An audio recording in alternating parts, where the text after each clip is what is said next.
संविधान चाहे कितना ही अच्छा हो, यदि उसे लागू करने वाले लोग अच्छे नहीं हैं तो संविधान जरूर बुरा साबित होगा, और यदि लागू करने वाले लोग अच्छे होंगे तो संविधान भी हितकारी साबित होगा। हर रोज हम लोग संविधान पे हमले देख रहे हैं, और वो वही लोग हैं जिनके पास संवेदनहीनता की प्रकाष्ठा है, जो संवेदनशील नहीं है।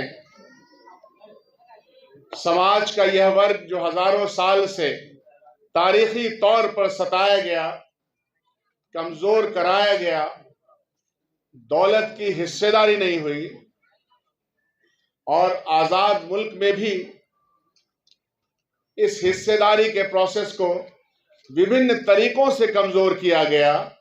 अधिनायकवाद के समय में जहां राजतंत्र को लाने का पूरा प्रयास हो रहा है, जहां लोकतांत्रिक व्यवस्था के ऊपर हर रोज हमले हो रहे हैं, ऐसे में अगर पब्लिक सेक्टर प्राइवेट सेक्टर में तब्दील हो गए, ये देख लीजिए तरीका, पब्लिक सेक्टर अगर प्राइवेट सेक्टर में तब्दील हो गए तो आरक्षण की नीति रहने के बावजूद आप इसके लाभ से वंचित होते चले जाएंगे। आज जो अधिनायकवाद चल रहा है, आज जो राजतंत्र की तरफ बढ़ा हुआ ये कारवां चल रहा है, इसके खिलाफ हम सब लोगों को मिलजुल करके हमारे ऊपर जो हमले और उसका प्रतिकार करें, आने वाली सरकार बनाएं।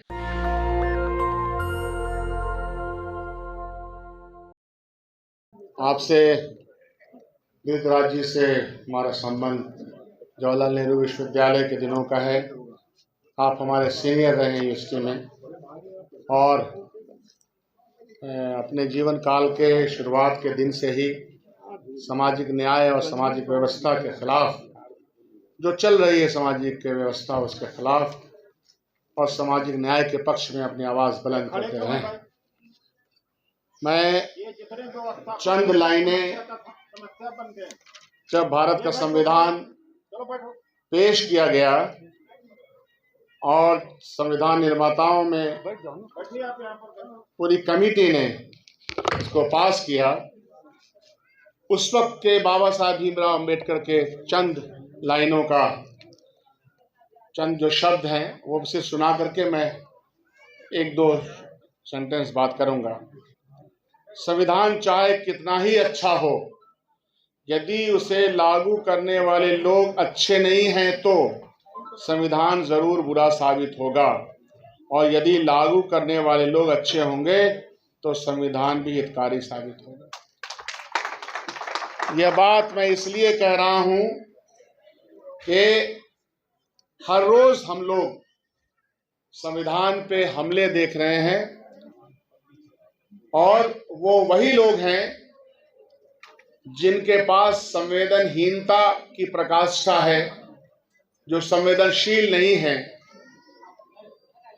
समाज का यह वर्ग जो हजारों साल से तारीखी तौर पर सताया गया, कमजोर कराया गया, दौलत की हिस्सेदारी नहीं हुई, और आजाद मुल्क में भी इस हिस्सेदारी के प्रोसेस को विभिन्न तरीकों से कमजोर किया गया।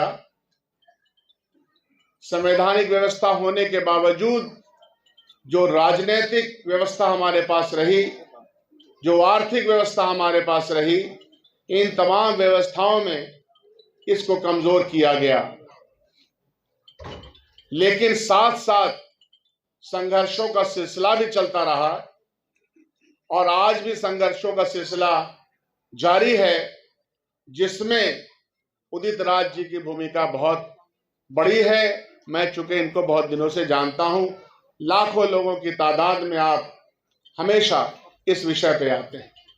जब आरक्षण आपको मिल गया, उस आरक्षण को लागू नहीं किया जाए, इसके लिए विभिन्न बहाने आपको हर रोज अपने दफ्तर में, अपने ऑफिसेस में, अपने अफसरान के जरिए मिलते रहते हैं, इसलिए कि सामाजिक व्यवस्था और सामाजिक मानसिकता नहीं बदली। जब तक सामाजिक मानसिकता नहीं बदलेगी, तो जो आपके न्याय आपको मिले हुए हैं वह भी आपको नहीं मिल पाएंगे। ये एक बात। दूसरी बात यह है कि आज के दिनों में खास तौर पे इस अधिनायकवाद के समय में जहां राजतंत्र को लाने का पूरा प्रयास हो रहा है, जहां लोकतांत्रिक व्यवस्था के ऊपर हर रोज हमले हो रहे हैं, ऐसे में अगर पब्लिक सेक्टर प्राइवेट सेक्टर में तब्दील हो गए, ये देख लीजिए तरीका, पब्लिक सेक्टर अगर प्राइवेट सेक्टर में तब्दील हो गए तो आरक्षण की नीति रहने के बावजूद आप इसके लाभ से वंचित होते चले जाएंगे। पब्लिक सेक्टर में सरकारी स्कूल हो, यूनिवर्सिटी हो, विश्वविद्यालय हो, कल कारखाने हो, इंडस्ट्रीज हो, मकान का आवंटन हो, कुछ भी हो, उसमें ये व्यवस्था आपके पास थी। वो व्यवस्था आहिस्ते आहिस्ते आहिस्ते छीनती चली जाएगी। इसलिए कर्मचारी वर्ग हो या सामान्य वर्ग के लोग हो, आपके पास संघर्ष आंदोलन के अलावा कोई दूसरा रास्ता है ही नहीं। अगर आप चाहते हैं कि आप और आपकी आने वाली नस्लें इज्जत और एहतराम के साथ जिंदगी गुजारें, सर को सरफराजी के साथ बुलंद करना चाहें, तो आप बिना किसी कॉम्प्रोमाइज के, बिना किसी लाग लपेट के अपनी बात कहने में चूकिए मत। ये अगर आप नहीं करेंगे तो फिर आप उपयोगिता की एक वस्तु होते रहेंगे। आपका जीवन इसी तरह से घिसता रहेगा, हम सब लोगों का जीवन। राजनीतिक तौर पर इस बात की आवश्यकता है आज के दिन में, आज के पस मंजर में और आज के परिप्रेक्ष्य में, कि राजनीतिक तौर पर आज जो अधिनायकवाद चल रहा है, आज जो राजतंत्र की तरफ बढ़ा हुआ ये कारवां चल रहा है, इसके खिलाफ हम सब लोगों को मिलजुल करके हमारे ऊपर जो हमले और उसका प्रतिकार करें, आने वाली सरकार बनाएं। अभी मुझे जो उदित राज जी ने इंफॉर्मेशन दिया, जो कि मुझे होना चाहिए था, कि यह जो पार्लियामेंट बना है और पार्लियामेंट को जिस तरह से, जिस जल्दीबाजी में, हड़बड़ी में बनाया गया है और जिन प्रतीकों का वहां इस्तेमाल किया गया है, वो तमाम प्रतीक आपके पक्ष के नहीं हैं। मनुवादी व्यवस्था को स्थापित करने वाले प्रतीक वहां हैं। आप चले जाएं, देखें। तो इसीलिए राजतंत्र की तरफ संविधान को तोड़ते मरोड़ते पहुंचा जा रहा है। आज के दिन की आवश्यकता है कि बाबा साहेब भीमराव अंबेडकर के नाम से ही उसका नामकरण होना ही चाहिए, चाहे इसके लिए कुछ भी करना पड़े। आप ये देखिए, आपके स्मृति में ये बात बार बार आनी चाहिए कि उसके उद्घाटन में हमारे समाज के, शेड्यूल्ड ट्राइब समाज के, हमारी जो प्रेसिडेंट ऑफ इंडिया हैं, हम सब लोग कहते रहे कि उनको दावतनामा देना चाहिए, उनको इनॉग्रेशन के लिए बुलाना चाहिए, लेकिन नहीं बुलाया गया। तो आप समझ रहे हैं, जिस सिंबल को स्थापित किया गया वो राजतंत्र का सिंबल है। राजतंत्र के खिलाफ हमारे पुरखों ने यही लड़ाई लड़ी थी। हमारे बड़ों ने यह लड़ाई राजतंत्र को बदल करके उस साम्राज्यवाद के खिलाफ एक संविधान के साथ जो सरकार बनाने की बात कही थी, जिसमें गांधी, अंबेडकर, जवाहरलाल नेहरू, मौलाना अबुल कलाम आजाद और अन्य तमाम वर्गों के लोगों ने जान की कुर्बानियां दी। हमारे पास, मैं इतिहास जानता हूं, दलित समाज के बहुत सारे लोगों ने 1857 से लेकर 1947 तक अपने जान की कुर्बानियां दी हैं। नाम हजारों, हम गिनती नहीं कर सकेंगे।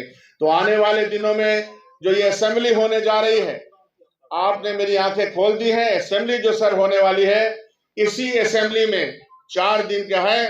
दूसरे दिन, जैसा मुझे विराज जी ने बताया है, और मुझे रेजोल्यूशन भी मिल गया है तेलंगाना का, तो मैं आपसे वादा करता हूं कि रेजोल्यूशन वहां हम रखेंगे। पहले दिन से ये आवाज बुलंद होगी। यही बात कह करके मैं अपनी बात खत्म करता हूं। जय भीम, जय हिंद। नेशनल दस्तक की आपसे गुजारिश है कि अगर इसको बचाना चाहते हैं तो नेशनल दस्तक को सब्सक्राइब करने के लिए रेड कलर के सब्सक्राइब बटन को दबाएं, फिर बेल आइकन की घंटी दबाएं, नेशनल दस्तक को बचाने के लिए बहुत जरूरी है कि हर खबर को शेयर करें, लाइक करें, कमेंट जरूर करें।